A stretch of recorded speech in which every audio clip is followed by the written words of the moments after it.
Hello and welcome to the Angus Report, a news program geared toward cattle producers.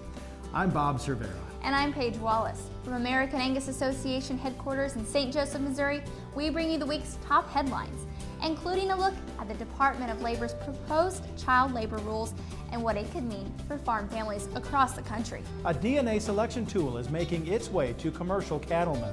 And we discuss how producers can leverage their relationship with their livestock auction markets and add value to their cattle. Also, a recent spending bill restores horse slaughter in the United States. This is the Angus Report.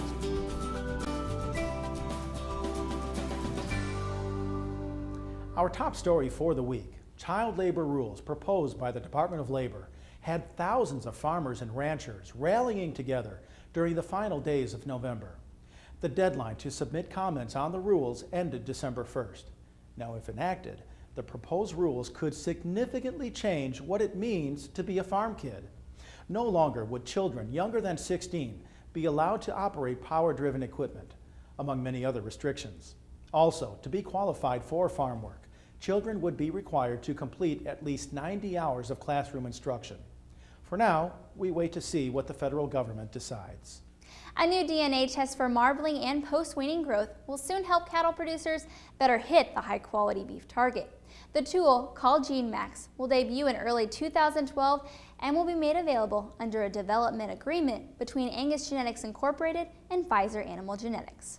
We're excited to bring a DNA test, again in a partnership with Angus Genetics Incorporated and Pfizer Animal Genetics Certified Angus Beef, a DNA test that's designed for commercial cattlemen using registered Angus bulls. This test we're calling GeneMax is going to be again a tool that commercial cattlemen can use both to make selection decisions on their replacement heifers as well as look at a set of feeder cattle, take a sample, have that sample analyzed on a set of feeder cattle, and get some indication of the growth and the gradability or marbling of those cattle. Let's make the assumption that a commercial operator is purchasing registered Angus bulls.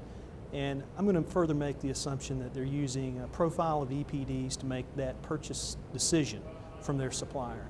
So they've already taken that part of the equation into their sire selection. However, they would not have EPD available to them for their replacement heifers, for their commercial replacement heifers. So this tool provides them a genomic tool to actually select for those two traits. Visit cabpartners.com for more information. The almost 5-year ban on horse slaughter in the United States has been lifted. It's a move many ranchers believe will decrease animal neglect cases and increase the value of horses nationwide. As part of a larger agriculture spending bill, President Obama signed the change into law that reinstates funding for the inspection of horse slaughter plants. It means the government will be ready to conduct inspections should horse harvesting facilities reopen. Proponents of the change say horses will be treated more humanely rather than being shipped to foreign slaughterhouses in Canada or Mexico. In the livestock marketing sector, there are many ways to add value to your cattle. Earlier, I sat down with Kristen Parman with the Livestock Marketing Association to discuss management steps producers can take at the farm or ranch. We're here with Kristen Parman with the Livestock Marketing Association. Kristen, tell us how producers can leverage their relationship with their local livestock auction to add value to their cattle. Well, most importantly, to leverage a relationship with their local livestock auction market, producers need to remember that communication is key. The professionals that are operating their local auctions need to know all about their herd health program, their genetics, and their management profile. All of that information can help the auction markets to recruit the right buyers to add value to their stock. Kristen, tell us about the new technologies or opportunities emerging in the livestock marketing sector in the coming years. Well, with over 200 livestock auction markets already online with internet auctions and taking advantage of internet and video services to promote their consignors' livestock, we know that access to high-speed internet is going to continue to be a very important factor in marketing stock. That service, as well as companies like Cattle USA, DV Auction, and LMA's own LMAauctions.com, are providing more opportunities for local livestock auction markets to promote their consignors' livestock to a worldwide audience of buyers. Access to those services are invaluable for producers to not only have a broader bidding audience, but also to have real-time access to market reports and prices as the sales are taking place all across the country. Now, talk about the future of the livestock markets and where you think this sector is headed.